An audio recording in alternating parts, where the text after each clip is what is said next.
Assalamualaikum warahmatullahi wabarakatuh. Terima kasih sudah klik video ini. Pada video kali ini, kita akan membahas mengenai sintaks pembelajaran ekspositori pada mata pelajaran mekanika teknik, di mana sintaks ini disusun berdasarkan kompetensi dasar 3.4 pada mata pelajaran tersebut. Yang pertama yang harus kita lakukan adalah menganalisis isi kompetensi dasar 3.4 pada mata pelajaran mekanika teknik. Seperti yang sudah kita ketahui, mekanika teknik merupakan salah satu mata pelajaran produktif kelas 10 SMK Teknik Bangunan yang materinya mencakup elemen-elemen struktur, faktor yang mempengaruhi struktur bangunan, macam-macam gaya, menyusun gaya, analisis struktur balok sederhana, analisis struktur rangka sederhana, serta tegangan dan regangan. Mari kita lihat isi kompetensi dasar 3.4 pada mata pelajaran mekanika teknik. Isinya adalah menerapkan cara menyusun gaya dalam struktur bangunan. Nah, mari kita bedah apa level kognitif yang diharapkan dari kompetensi dasar ini, serta bagaimana dimensi pengetahuannya. Di sini kata menerapkan merupakan ranah atau level kognitif C3, di mana itu adalah menerapkan atau apply. Lalu, cara menyusun gaya dalam struktur bangunan merupakan dimensi pengetahuan secara prosedural. Dari sini, dapat kita susun tujuan pembelajaran kompetensi dasar tersebut, yakni diberikan suatu gaya yang membebani struktur, siswa dapat menyusun 3 gaya dalam yang bekerja pada struktur tersebut. Tujuan pembelajaran ini akan kita gunakan untuk menyusun strategi pembelajaran. Dari sini kita akan lihat apa strategi pembelajaran yang cocok untuk diterapkan dalam menuju tujuan pembelajaran yang sudah kita susun tadi. Sesuai tujuan pembelajaran yang sudah kita susun tadi, strategi pembelajaran yang cocok digunakan adalah ekspositori, di mana strategi ini mengedepankan pada proses penyampaian materi secara verbal kepada peserta didik dengan maksud agar peserta didik memahami materi secara optimal. Agar pelaksanaan pembelajaran menjadi lebih optimal, digunakan strategi pendukung, yakni scaffolding. Scaffolding adalah memberikan bantuan yang dominan kepada seorang anak selama tahap awal pembelajaran, lalu secara berkala mengurangi bantuan tersebut hingga kita tidak lagi membantu anak tersebut dan anak dapat bertanggung jawab sendiri secara seluruhnya.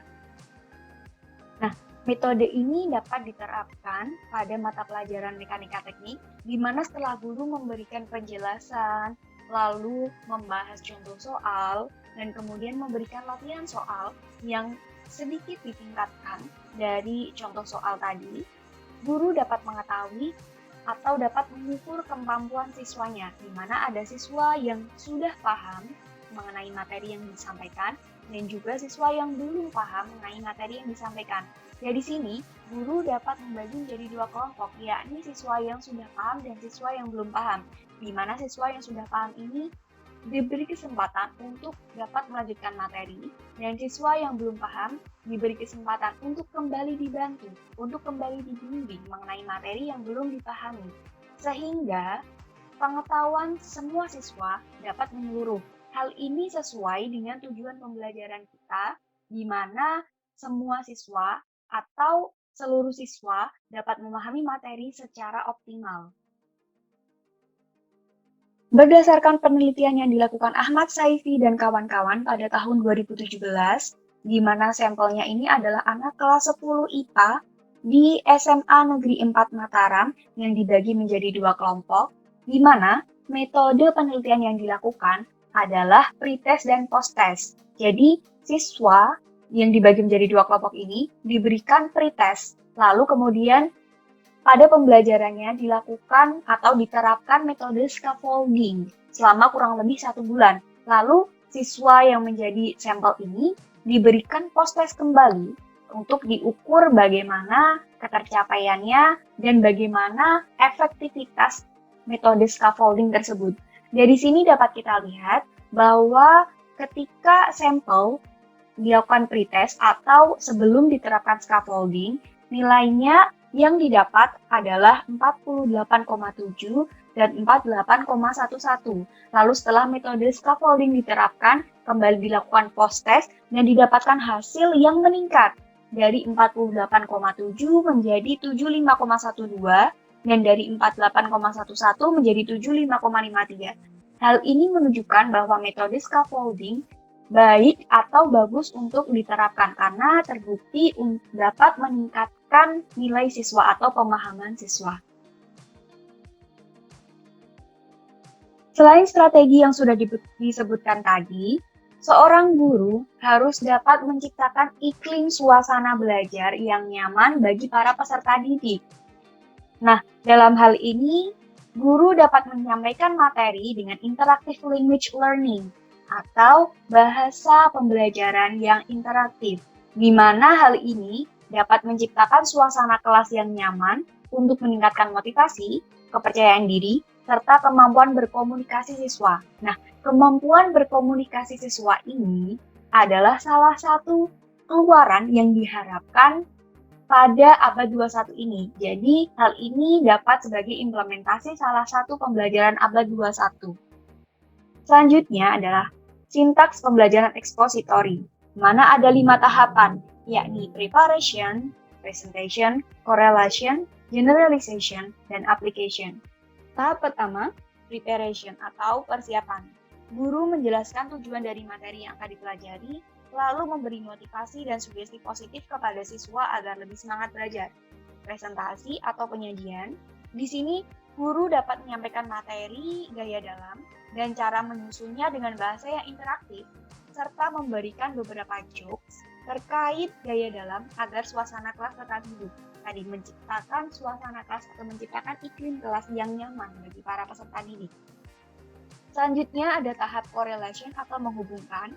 Di sini guru dapat menghubungkan materi gaya dalam dengan penerapannya di lapangan atau di lingkungan sekitar siswa, sehingga siswa menjadi lebih paham keterkaitan gaya dalam pada sebuah struktur yang sesungguhnya. Jadi siswa tidak bingung karena diterapkan atau dihubungkan dengan hal-hal yang dia ketahui di sekitarnya. Selanjutnya ada generalization atau menyimpulkan. Guru membimbing siswa menyimpulkan materi penyusunan gaya dalam yang telah dipelajari dan memberi kesempatan kepada siswa untuk bertanya materi yang belum dipahaminya. Hal ini bertujuan agar siswa tidak merasa ragu dengan penjelasan guru. Langkah yang terakhir atau tahap yang terakhir adalah penerapan atau application. Guru memberikan tugas atau tes berupa latihan soal gaya dalam yang sesuai dengan materi yang sudah dipelajari tadi untuk mengetahui penugasan dan pemahaman materi gaya dalam yang telah diterima oleh siswa.